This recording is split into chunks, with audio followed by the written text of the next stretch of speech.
Let me know about you. Let me know that you are following us. So I know that you are behind the screen.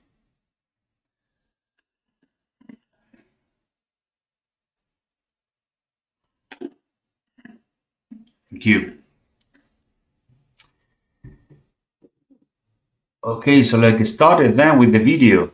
I believe that since we are beginning with a drawing, it will take maybe a few minutes before we see something that is actually showing on the paper.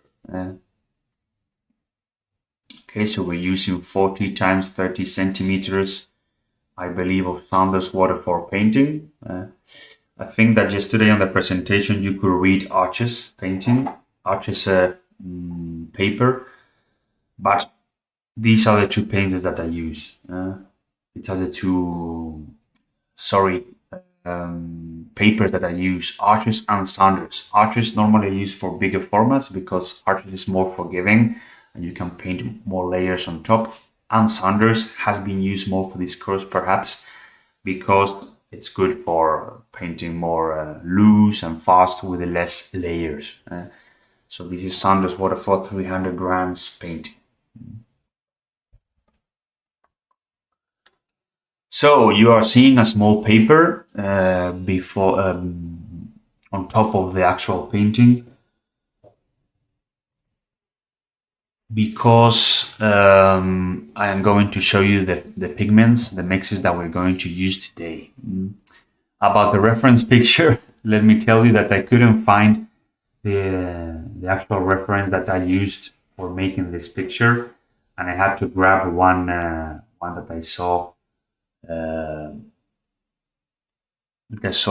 the on Google Maps actually, but the reference picture was a better lighting, was a lighting close to the one that you can see on the painting. So the light and shadow scene was actually this one.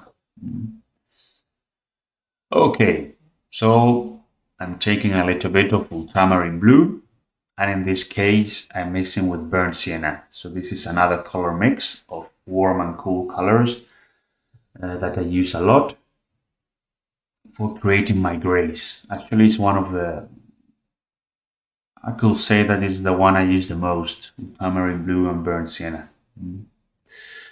Burnt sienna is from Rembrandt. For example, burnt sienna from Windsor is much more reddish. So when you use it with in combination with ultramarine blue, sometimes it looks a little bit greenish. This doesn't mean that Winsor & Newton is a bad brand. Actually, it's a really good brand. But you need to be careful with the colors when you mix them because sometimes the mixes are not exactly the same among brands.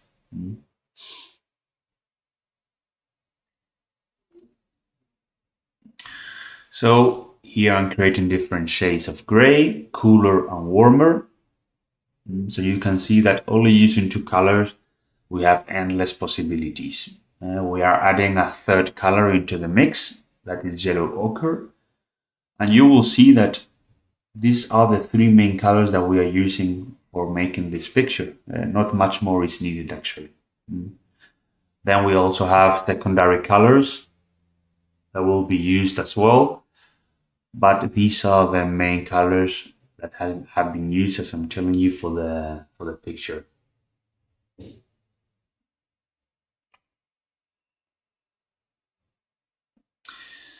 Then I also took a little bit of Coming Orange. Coming Orange I also use from Winsor & Newton. Remember, Coming Orange, Transparent Orange, and Cobalt Turquoise Light. These are the colors that I use from Winsor & Newton, but the rest are from Rembrandt. So Coming Orange is the fourth color that is coming into the mix. And this color we use on the light of the cathedral. You can see on the left of the final picture. This orange, beautiful orange, is from Coming Orange of Winsor & Newton. Okay. And then we have a fourth color. I believe that we are using greenish amber. As raw amber is in other brands, it's called raw amber, but in Rembrandt it's called greenish amber. Okay.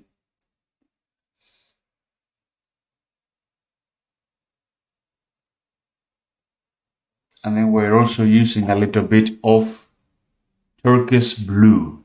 Don't mistake it with cobalt turquoise light. Turquoise blue is a more bluish color.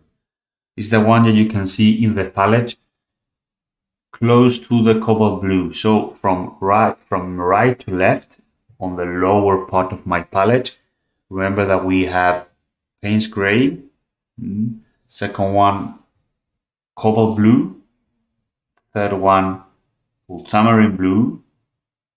I think I said it before on the other order. So Payne's gray, cobalt blue, ultramarine blue, and then turquoise blue. Okay, don't mistake turquoise blue, as I said, with cobalt turquoise light.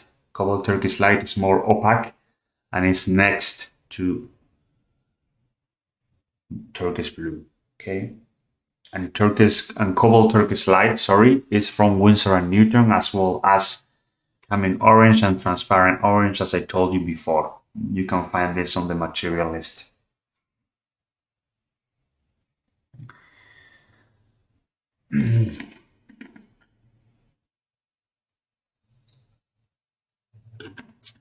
Okay, so now we know the colors that we're gonna use, as well as turquoise blue. We're also using cobalt turquoise light from Winsor & Newton for making these final graffitis that we can see on the wall and some details and so on.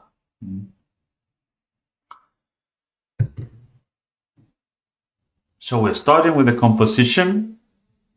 It's also 1-point perspective. We're trying to decide where we're gonna put our vanishing point. So as you may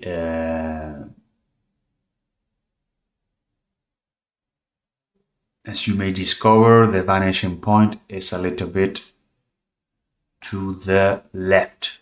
I'm pointing it right now with the mechanical pencil. I use a mechanical pencil of 2 millimeters wide and HB hardness.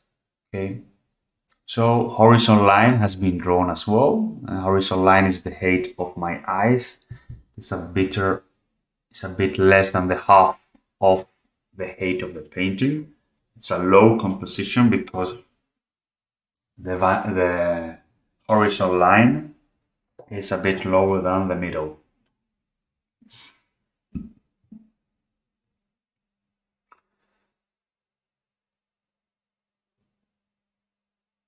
Okay, so now we're trying to establish the main volumes. Once we have drawn the vanishing point, and let me wait for a few minutes because at this point you need to think a little bit. Balconies, windows, different buildings.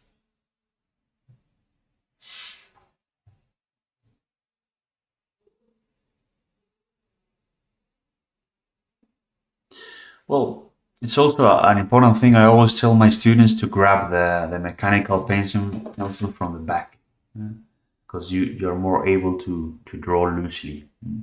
If you are grabbing it really close to the tip, you can't draw that loose.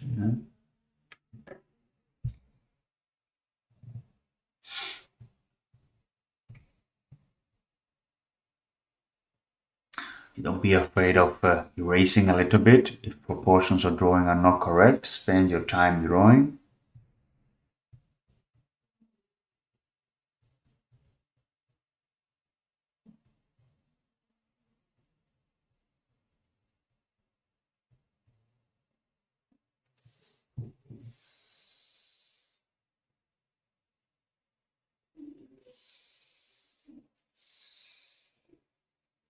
Okay, some divisions with more detail. This main white building, some chimneys, the rooftop as well.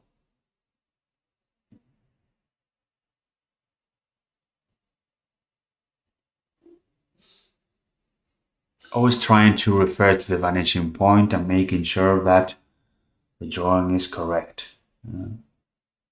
I really encourage you to draw the actual vanishing point and the horizon line. Because sometimes we don't draw it because we think we're going to be able to make it correctly, but it's important to have it there in mind to see how the perspective lines flow into the vanishing point. Street lamp on the facade, some windows on the side, shadow facade as well.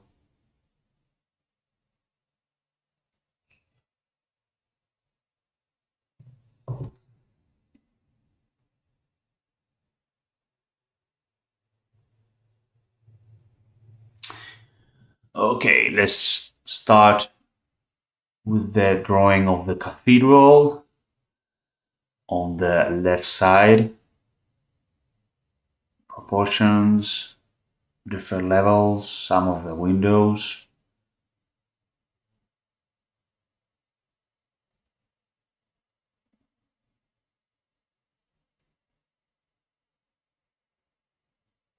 Now we're starting to see some figures. Remember that the head, if we draw figures and we don't have a slope going up or down hill, the head needs to be at the height of the horizon line. Okay, remember that always. It doesn't matter if the figure is in the background or in the foreground. Our head always needs to be at the level of the horizon line. Okay, some more detail. There is also a post on the right. I also draw the cut of the light and shadow.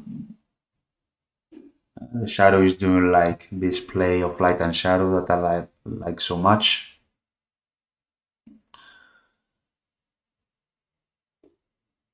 Okay, I'm moving the post a little bit so the wall comes a little bit further. There is a wall full of graffitis that in the reference that you can see here is already demolished because that wall was before. It's not now anymore. In the reference picture that you're seeing, that wall is not anymore there. But I couldn't find an older picture. I painted this picture like 3 years ago or four, and the wall is it's not there more anymore.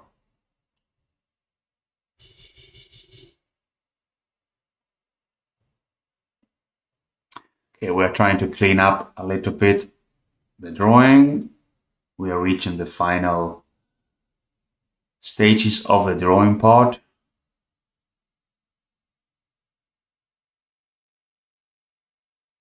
And okay, I'm making yeah, sometimes I make a picture with my phone of every stage. So let me make a pause. And okay, let me ask you for some questions. Please feel free to ask any questions about the drawing process. So I encourage you to ask anything. I will try to answer it for you.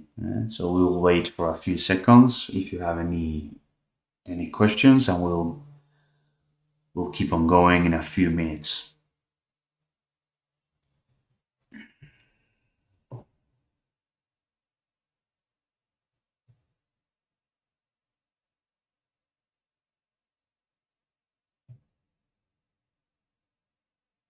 Everything good then?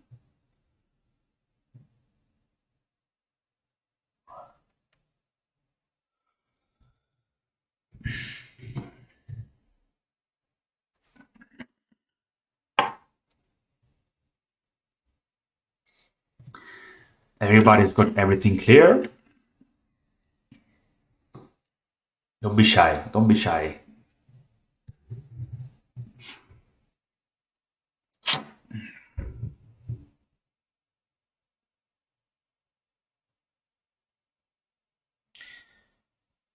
Okay, so if you're ready to continue, please drop some plates. I will start with our first layer.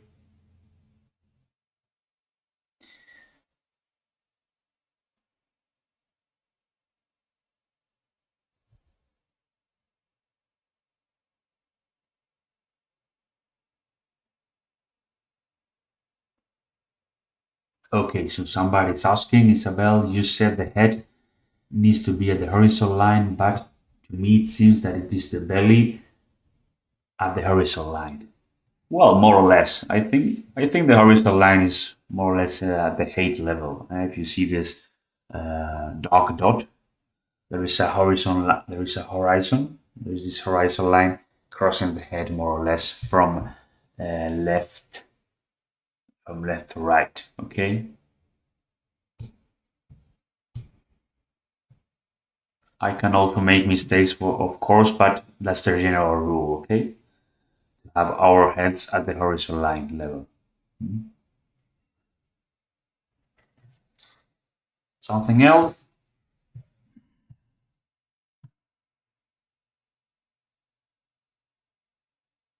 Okay, let's continue then. You can ask during the during the stream. It's fine, okay? You can also ask during the stream, but I'm making these pauses to make sure that you are okay with the process and you can keep up, okay? Because I know that I'm fast. I'm really nervous, so I paint like fast. I know, I know. Sometimes I'm a little bit fast. My students tell me as well.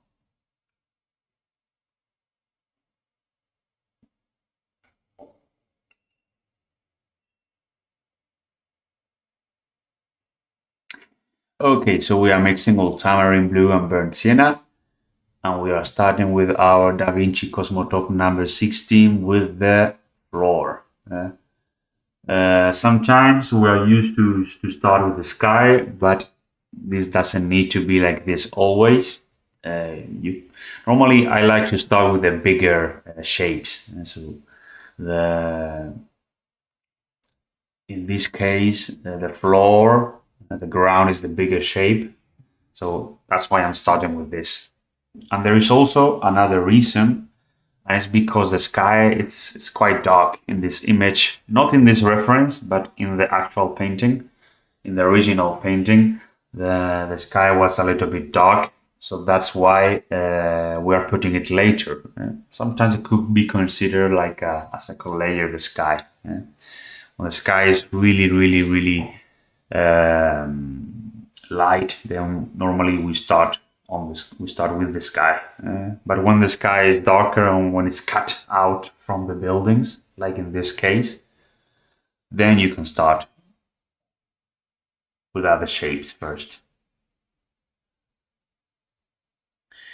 Okay, so I'm pre-wetting my paper a little bit with my water sprayer. I don't know if you saw it, this small water spray that I have. Just to give it a little bit more of life, we spray it. But in general, I start with my paper dry. I just give it a little bit of water, but just spraying, so it's a bit smoother when we start with the brush. So now I'm grabbing a smaller brush, Skoda Perla number 8, and we are working wet on the floor. So I need to work on these effects that I tend to paint on the floor before it's completely dry. Because if we wait too much, it will be dry and it will get like really stiff and hard, okay? That's why I'm doing it before drying. I can also spray some water with my hands, like dripping on top of the paper to create some texture. Normally, I do this on the foreground because texture and contrast comes more to the foreground, and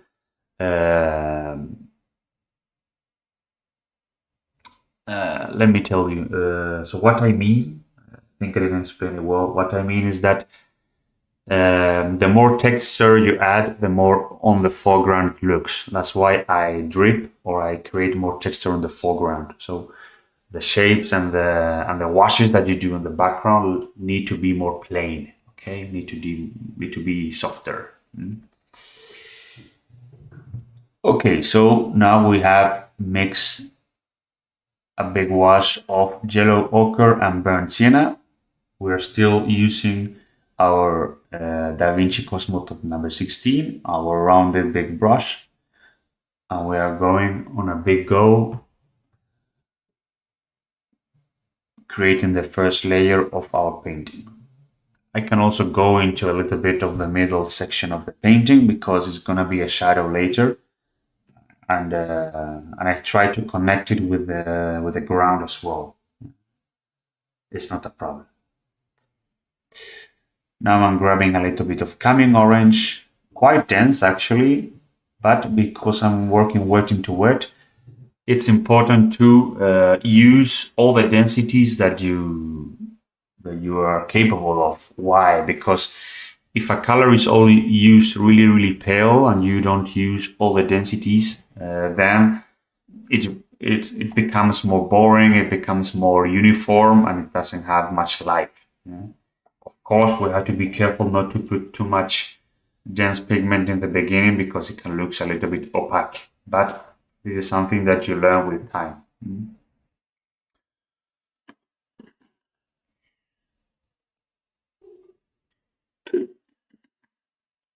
Okay, so we're connecting shapes. We continue to the right. The buildings on the back are also washed with the same wash of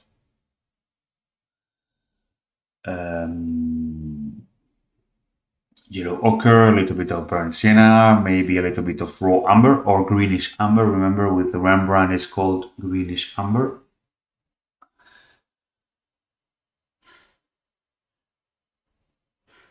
And we have to leave out the whites. So in the main building on the front, we're not gonna put almost any color.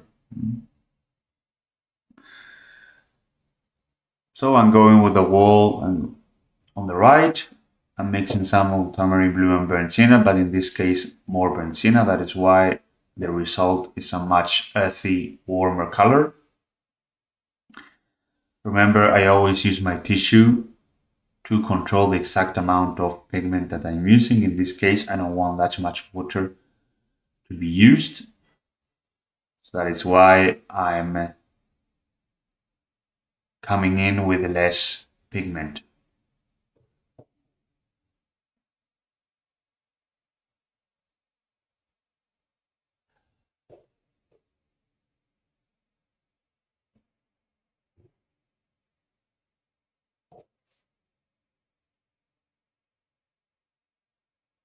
Okay, now I change my brush to a synthetic one. Remember that Da Vinci Cosmotop is a mixed brush. It's got natural hair and synthetic hair. This allows us to make big washes and also to control the shapes. But Escoda Perla, the one I'm using now, number 14, the bigger one, is a synthetic brush, and the synthetic brush allows us to put less pigment and control more the shapes. So now I'm painting the lower part of the main white building with a mix of ultramarine blue and burnt sienna, more ultramarine blue in this case, so the mix results in a more bluish gray. Now I'm adding a little bit of Van Dyck Brown as well to the mix. Van Dyck Brown and ultramarine blue, that creates a dark color that we are using for the door. So somebody's asking which paper I'm using. Yeah, I already told you it's Saunders Waterfall 300 gram per square meter paper rough. So it comes in a block of St. Cuthbert's mill. I also use a lot Arches 300 gram per square meter as well rough. So those are the papers that I use mainly. But for this course, Saunders Waterfalls has been mainly used. Okay, we continue upwards with the window on the top. Same mix, but in this case, ultramarine blue and burnt sienna, but more burnt sienna. That is why it's a more brownish color. Maybe some touches of raw amber, I don't know, or Van Dyck Brown. Sometimes you need to flow a little bit. I mean, the palette is the one that we have, and we can combine colors a little bit here and there. It also happens that sometimes we take the result is a mix that is already on the palette, so it's not exactly a color mix with but another one, but it's the color that we have on the palette, you know.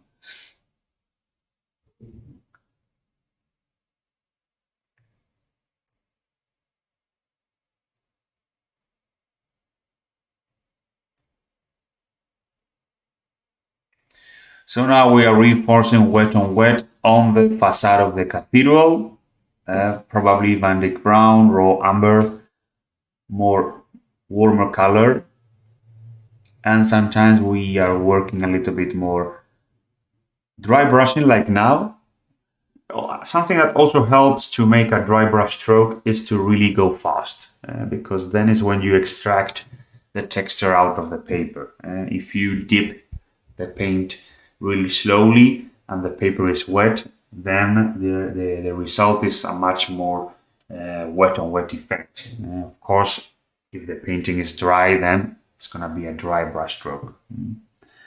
So now we are in the process of reinforcing this first wash. The painting is still wet, so I can spend some time working on the medium tones. Remember, light tones are put for big washes, and then we are reinforcing these first washes with medium tones, trying to connect everything somehow.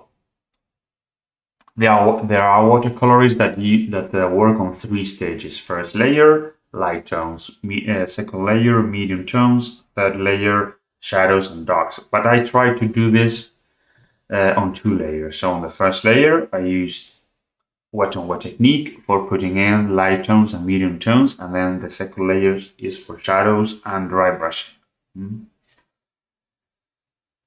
Yes, arches 100% cotton.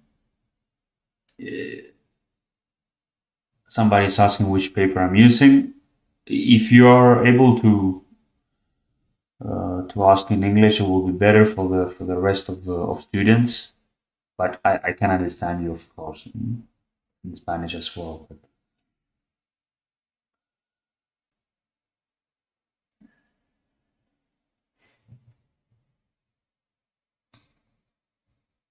okay, we'll still reinforcing with some ultramarine blue and Van Dyck Brown. I'm also pouring some paint to create some texture on the wall, reinforcing lower the lower part of the walls and so on. But as you see, it's already starting to wet, to dry. So we're gonna finish with this first layer, I believe, soon.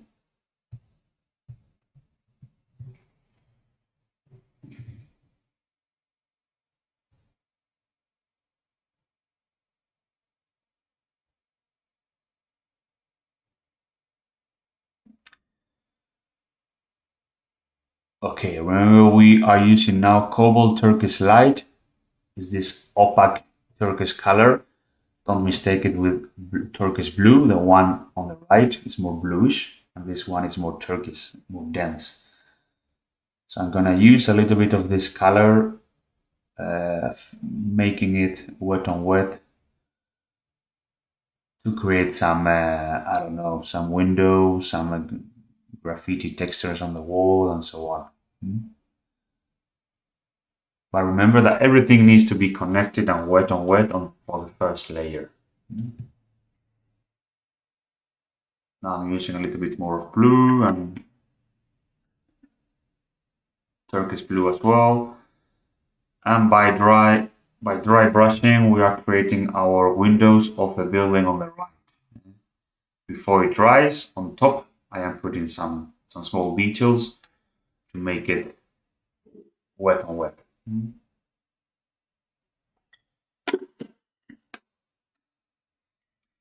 Okay, I believe this is the end of the first layer. So let's see if I'm doing something else.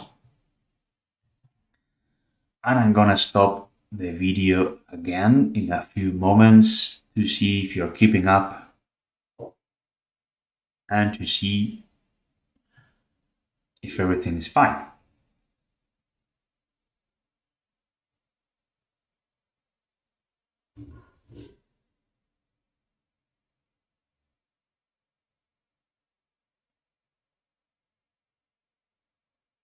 Yeah, starting with the sky.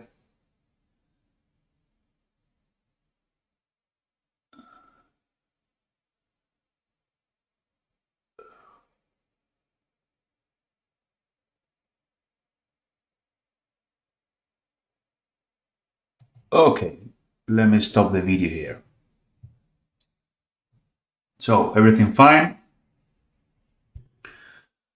Please let me know that everything is good and we'll keep on going. Any questions about the process?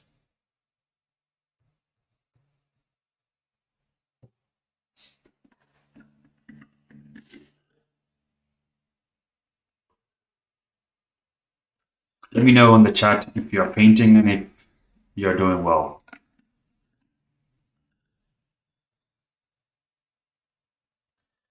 Okay, somebody's asking, Catherine is asking if I dry my paper with a hair dryer. Yes. Yes, I do. Sometimes it's not necessary because it dries with the flow of the painting. But if I need to start with the second layer and it's still wet, I dry with a hair dryer. I put it on the mode that the cool air is coming out instead of the warm air because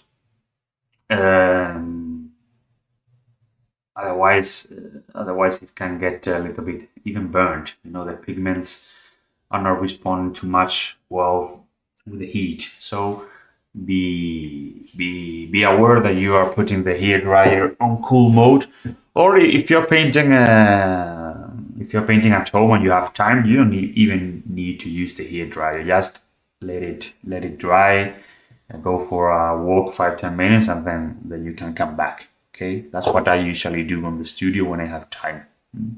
But when I'm broadcasting or when I'm recording something for students, then I use my hair dryer as well.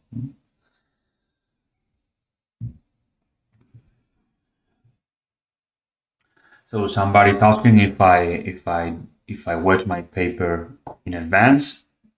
I just spray a little bit of water to make the pigment flow better once I have done the preliminary drawing. But I don't start, with my paper wet because I like to have crispy edges from the beginning. And if I have everything wet, that is not possible.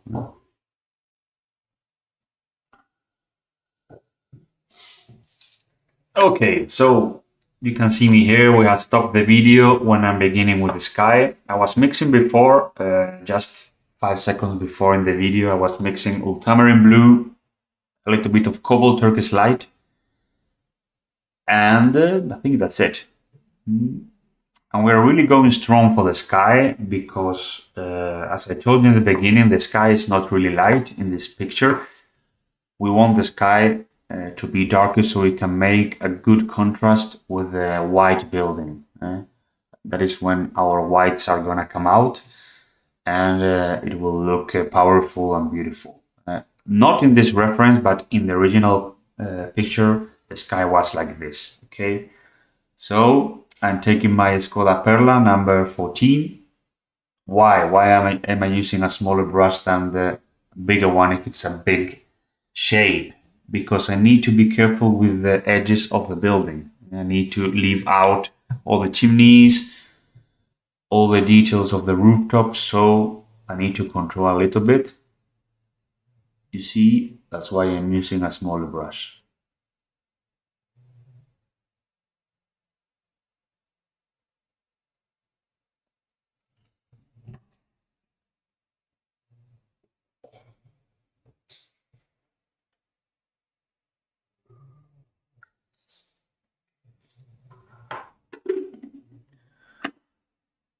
Okay, we're going stronger. Sometimes I need to.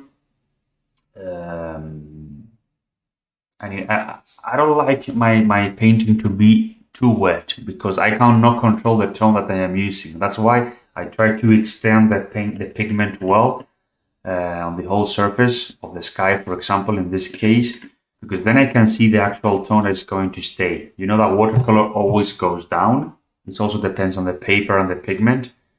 Soundless watercolor doesn't go that much down, but for example, Arches paper does. but every paper goes down. That's why I like to extend the pigment well and control the actual tone. So we finished with the sky, and now we're starting with our shadow. So it's the same color, ultramarine blue a little bit. I've sprayed a little bit of water, but just a little bit. So the color now is slightly warmer, but still more ultramarine blue than burnt sienna in the mix. And this is the combination that we're gonna use for the shadows. We need to go stronger now. That's why I'm going stronger. It looks quite strong, but you will see that it will fade out when it dries.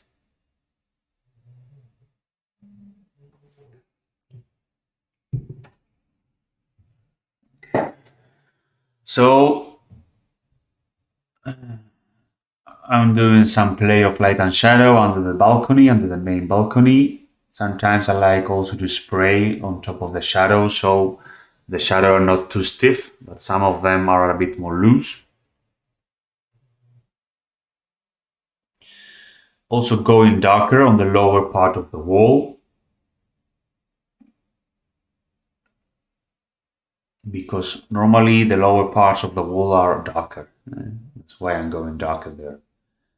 Now remember, one of the main points of this lesson was about color temperature of shadows.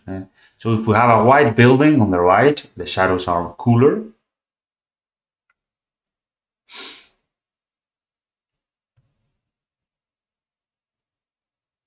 Okay, I think it's time for our break. Our main break was about minute 23, I think. Yeah.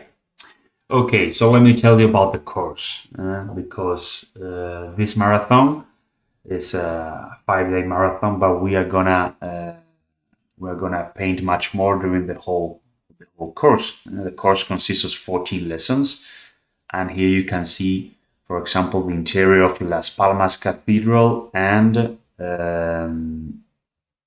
one vibrant scene of also another town in Jaén, I believe, but with some figures, cars, and so on. And so we will work on all these things during the course. So this is the main course. All the scenes that we will be working will be related to the topic of the marathon as well. And here, urban architecture with Adrián Marmolejo, you will get the full access to all the paintings on the course. So, theory about the course. You will get details about the materials used. We will cover the top mistakes when painting architecture. Yesterday we talked a little bit about this. We tend to overwork our scene. We don't contrast enough our paintings. We use too many colors instead of focusing in light and mood, and so on. So with this exercise that are included in the course, we will try to avoid these common mistakes to not only make you paint good drawings from the course, but also be able to paint on your own later. And we also see how do I decide the subjects of my painting, or what could be useful to you to decide the subjects of your own paintings. So the first lesson is Andalusian Corner, also white building scene here in Granada, beautiful one, full of light and blue shadows. Then we go to Jaén, the street in Úbeda, full of light and shadow as well. We open the palette a little bit more, included some new colors, some warm colors as well, working with also with figures and so on. Then we continue with a sunny day in Alhama de Granada. This is a town in Granada where we paint a curved architecture perspective. And we also go into a little bit on, we also work a little bit on vegetation, trees, and so on. And we learn how to paint it, because they are not that rigid as architecture. They are more organic shapes. and you will learn how to paint wet on wet for these kind of subjects. Then this busy street that we talked about before. Then we change our subject for the next lesson. This is a winter scene of Buitrago de Lozoya in Madrid. And of course, we need to master wet on wet technique. This panoramic view of Buitrago de Lozoya. For the sky and for the river, we need to work a lot wet on wet. And you will see how to work and how to glaze these kind of scenes. And then comes one of the most interesting, perhaps, because of the perspective and the complexity of the architecture. This is La Gran Vía in Madrid. And you'll see how to work on a cool color scheme, how to simplify a complex aerial perspective such as this one.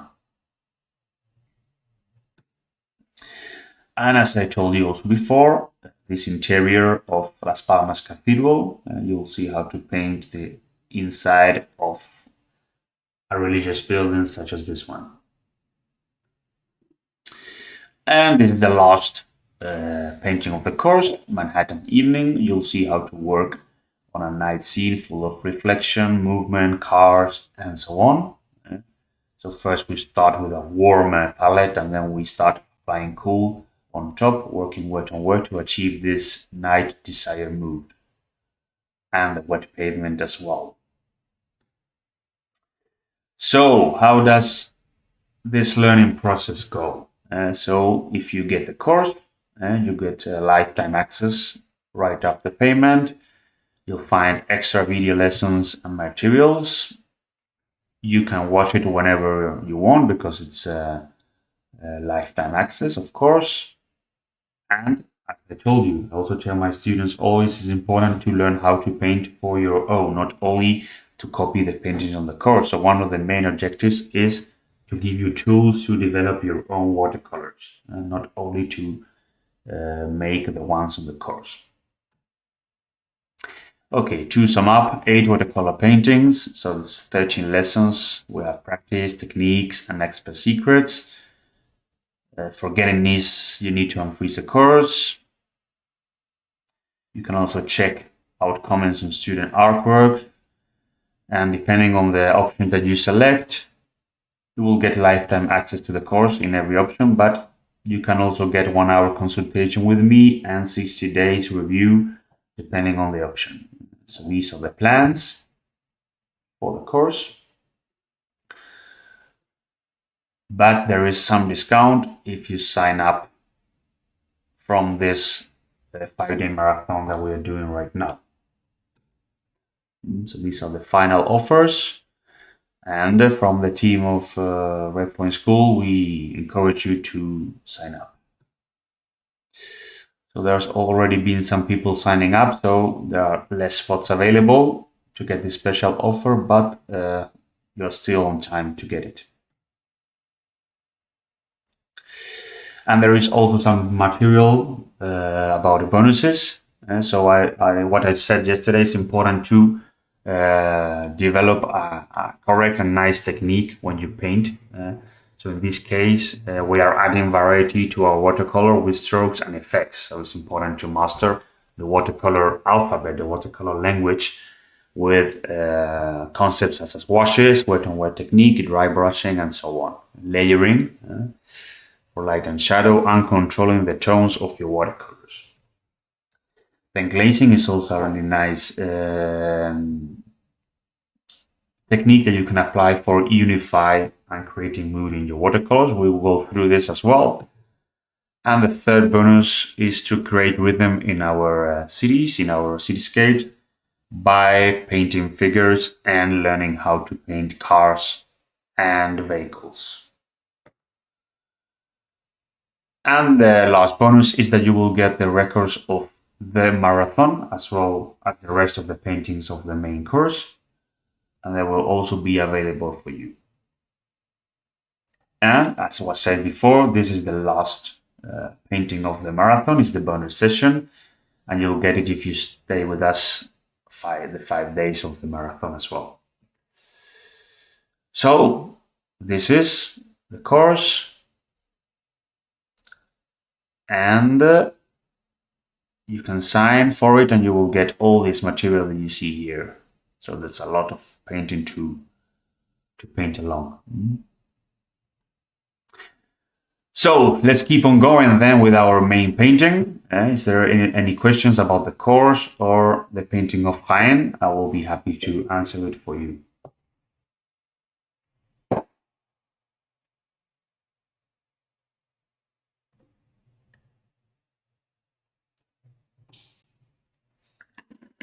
Okay, so we are back here.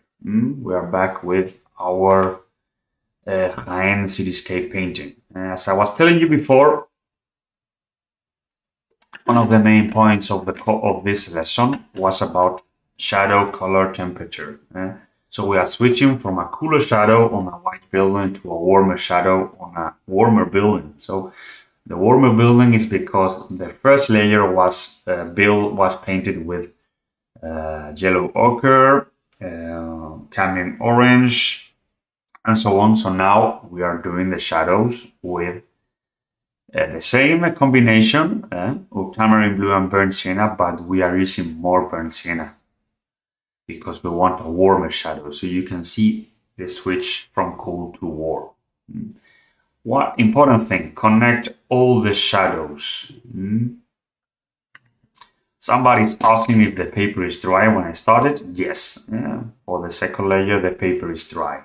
And just spray a little bit on top so the pigment flows better, but the paper is completely dry, more or less.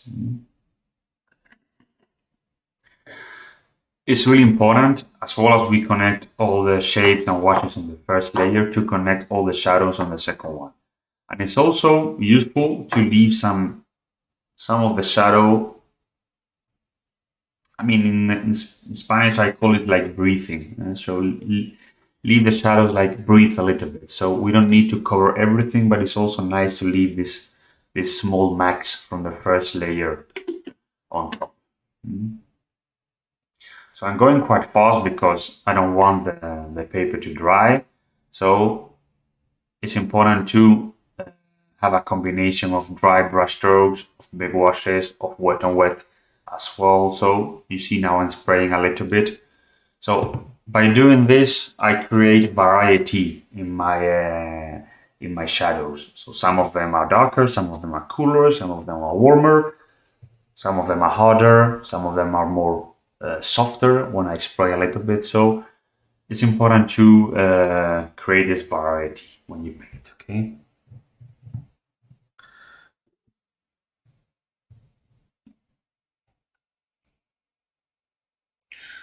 So I'm dry brushing already a little bit on the balcony.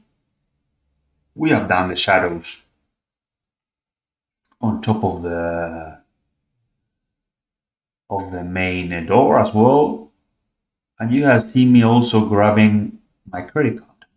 I use my credit card as well for lifting up a little bit of painting. You need to do this when it's still wet, but not too wet. When the paper doesn't shine anymore, it's when you can apply this credit card effect to extract some pigment from the mix.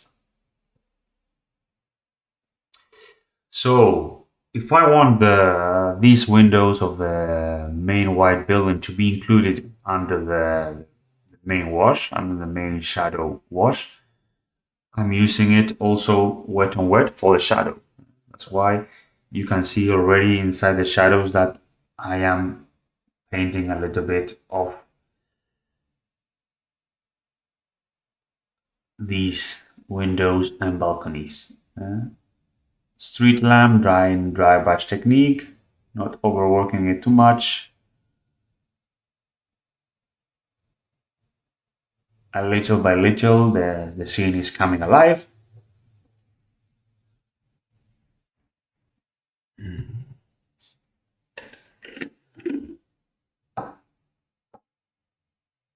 Some shadows, I can also use my fingertips to unify a little bit the painting.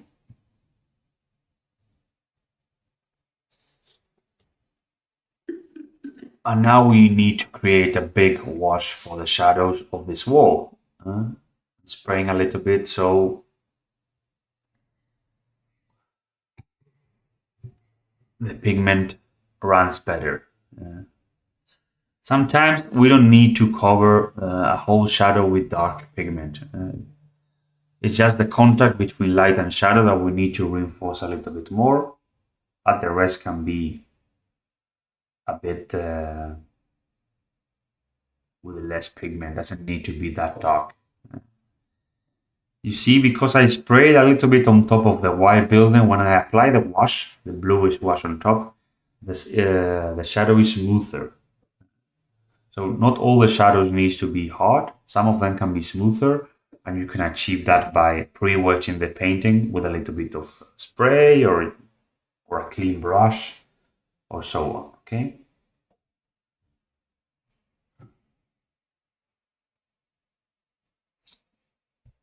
Okay, some more shadows with our Scola Perla. Now I'm using my credit card again to creating some small mags and effects.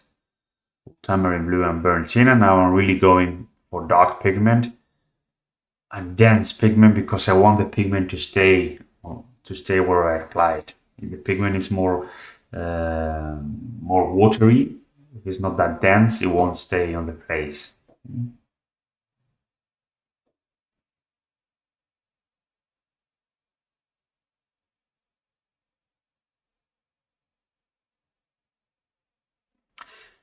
So now we're applying a little bit more of dry brush technique with our Skoda Perla number 8, smaller brush.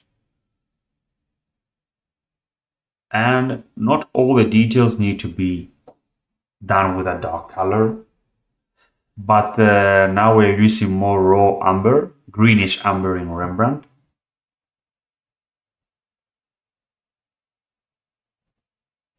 So it's more related to the actual color that we have on the warm facade of the cathedral. Okay, thank you, Diane. Hope you enjoy it.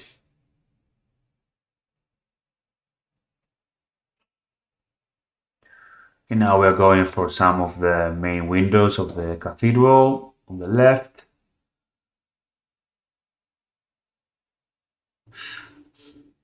You see some of the shadows are done in one go because if you fiddle a lot with the brush, it's not going to be the same energy and looseness as if you do it in one go. It can be more accurate, but it won't look the same. So accuracy is not that important for me. It could, yeah, just no, it is. It needs to be, the drawing needs to be good and the execution needs to be good. But sometimes accuracy is not that important. Our eyes can forgive sometimes minor errors with the drawing and the painting, but somebody told me that once our eyes won't forgive that much if we fiddle a lot and if there are too many brush strokes, it doesn't look good. That's why in watercolor it's really important to be loose and to be confident. Of course, it's not easy to master, but if you practice, you can get it. So now with the same mix of ultramarine blue and burnt sienna, we're painting the wall on the right. We're going darker as well on the lower part.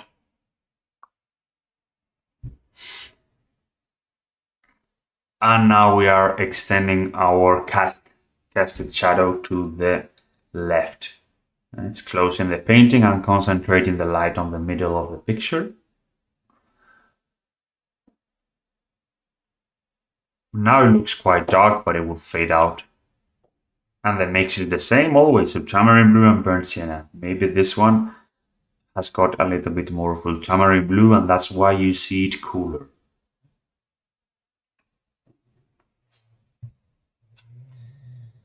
Now I am reinforcing the windows on the right a little bit more with dry brush technique.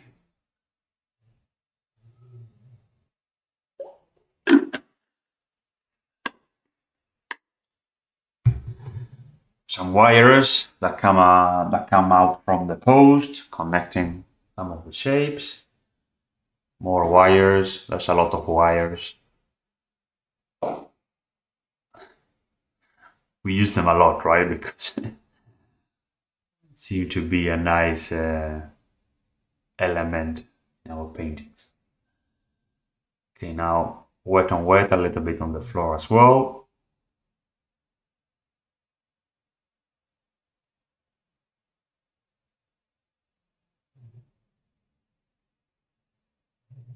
Going darker for the main figure, drawing the legs, painting the legs, sorry.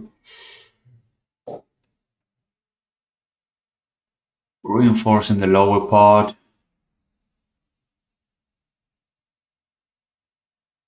Scratching a little bit with our nails. Now it's a bit more fine work and darker tones. And little by little, it's coming alive.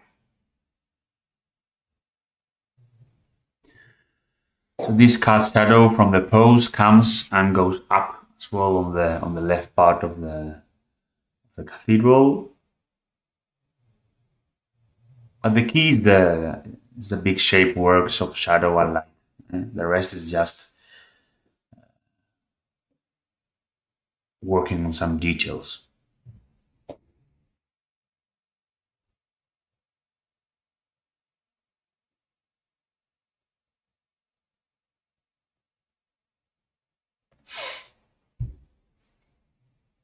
Keep on reinforcing while it's wet. Sometimes if we apply wet on wet too soon, it will fade out. So we need to do it again.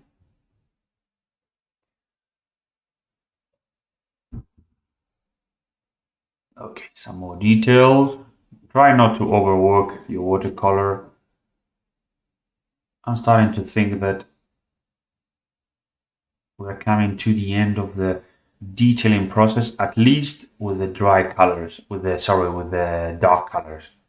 Then later we can apply other different colors, medium colors, opaque colors, also lighter colors that will bring the scene more to life. But something that I used to do a lot before was overworking my watercolor a lot with dark lines and so on. So in the end, it looked more like a drawing. So something that I always tell my students is you need to be clear if you want to do urban sketching or a drawing or a painting. If it's a painting, it's about contrast of shapes and big washes. If it's about drawing, then it's more about lines.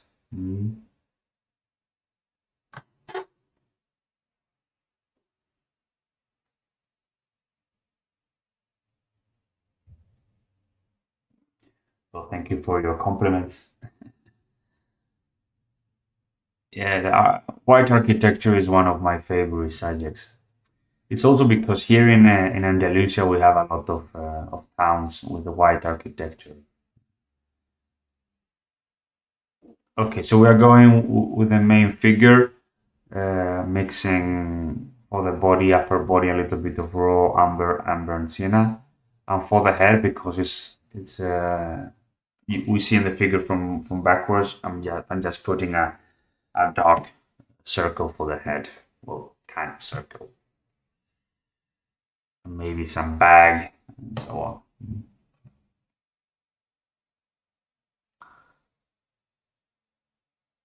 Okay, now I'm using straight from the tube cobalt turquoise light. It's a dense color, but gives us this beautiful turquoise shade. Some for the windows, some for this kind of graffiti that we had in this disappeared wall on the right.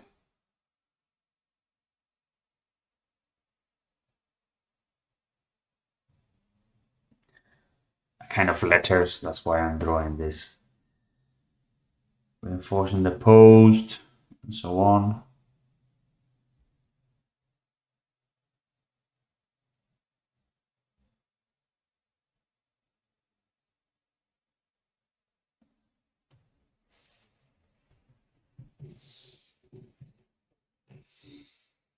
And probably I'm looking for some color.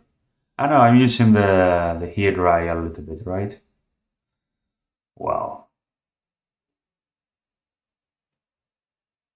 Yes, when we are recording, we have a little bit more of speed, so we need to dry our painting a little bit earlier.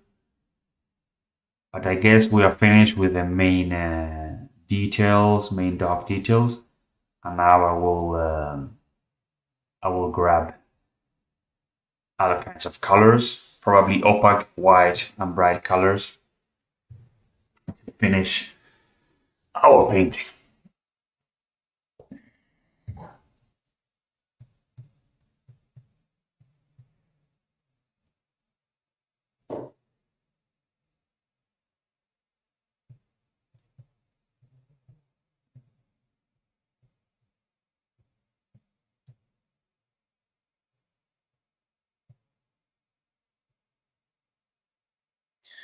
Okay, this is in relation with the thing about drawing and painting. So I like to erase the graphite, the pencil from my painting, so it looks more like a painting actually. Because when we see too much drawing, I like to see the whites clean. That's why I apply an eraser and try to erase it from the whites. So now when it's dry, I apply an eraser and you can see the whites cleaner.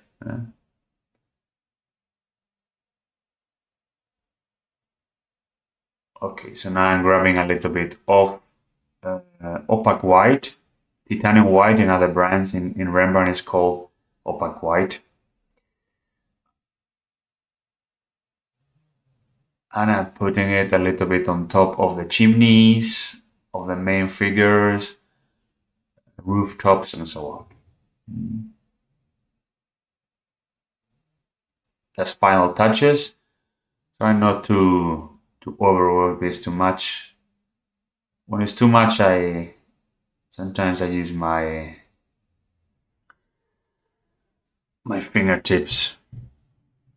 Yes, we'll go through now the uploading of the image. Don't worry, I think it's in the next slides when we finish the painting. Okay, and now I'm taking a little bit of white as well for antennas, wires, and so on. I'm scratching still a little bit on the lower part because it's still wet.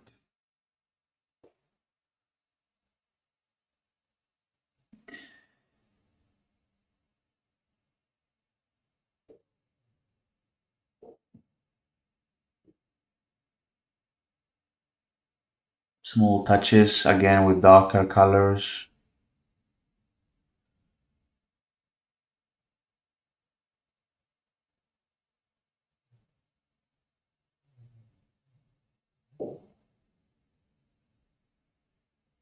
And another color that I use a lot is bright yellow from Holbein, number 1. But I think we haven't used it in this lesson. In this lesson, sorry. It could be used as well. Yes, titanium white is applied straight from the tube, at least in these later stages of the painting. You can use it and wash it as well, but that is more for mixing or to making more pastel colors in the beginning for some washes. But in this case, it's straight from the tube.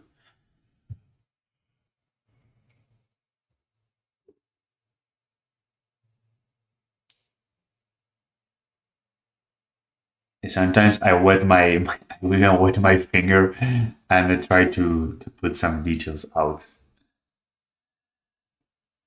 I had to be careful because it can get dirty.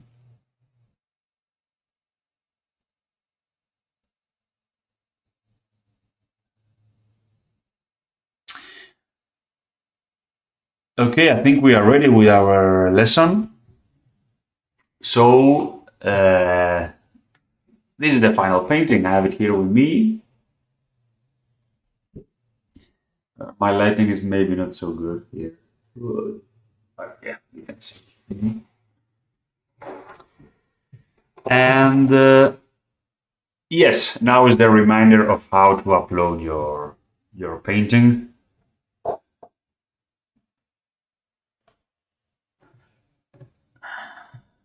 Okay, so send in your artwork for review. We will pick up some of the artworks in the tomorrow lesson. And let me tell you how to upload your painting. Once again, one, the button to log into your personal account will show up at the end of the broadcast, and you'll also get it by email. Two, once you're in your personal account, you'll see the lessons for our workshop. Go to lesson 2, behind the cathedral of Jaén. 3, scroll all the way down to the bottom of the lesson. At the bottom, in the assignment section, click Add Files. Pick a photo of your painting, click on it, and it will get attached to the assignment. And don't forget to hit Submit Answer at the end. This is the only way I will see your artwork, and that's the only way it counts as submitted. And no need to send it to support. If everything is clear, please type plus in the chat. I also remind you, if you can crop your painting to the borders of the frame, it will be good. Also in the correct orientation.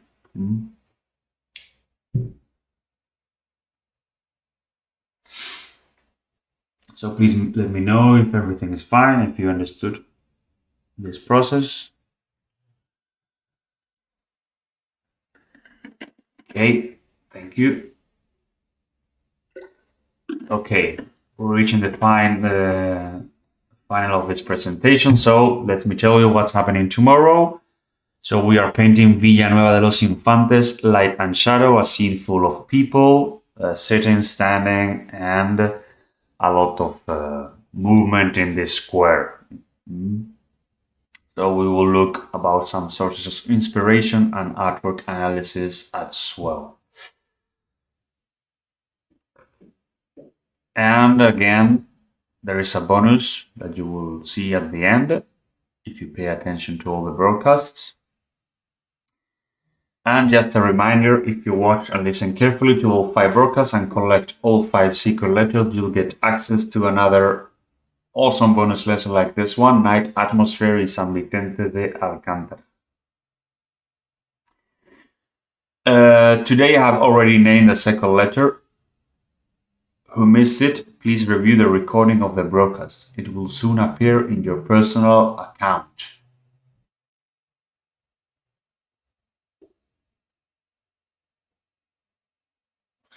Did we say the second letter? Let me consult it.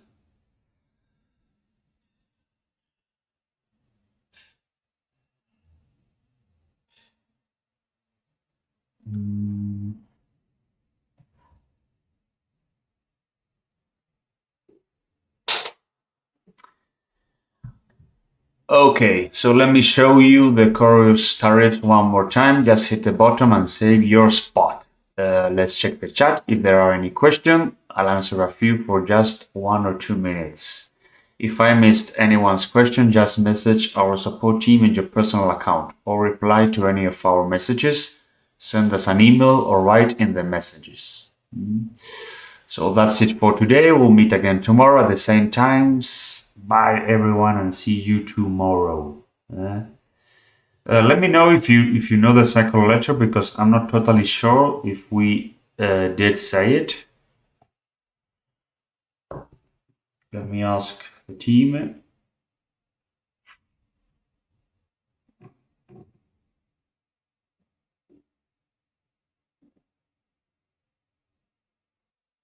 So okay, they're telling me. Sorry, it was not in capital letters. It's an L. Okay, it's an L, like in landscape. I saw it in. I didn't see it in cap letters, so I thought it was an I, but it's an L. Okay.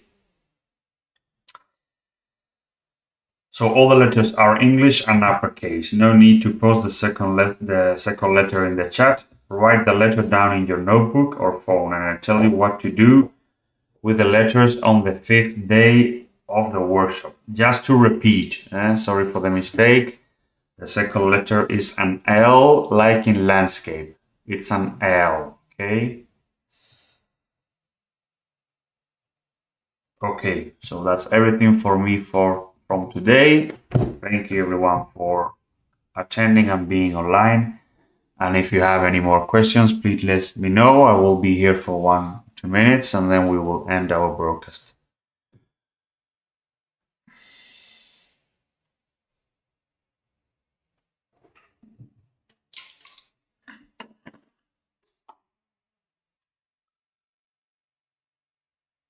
The second letter is an L, like in landscape, L.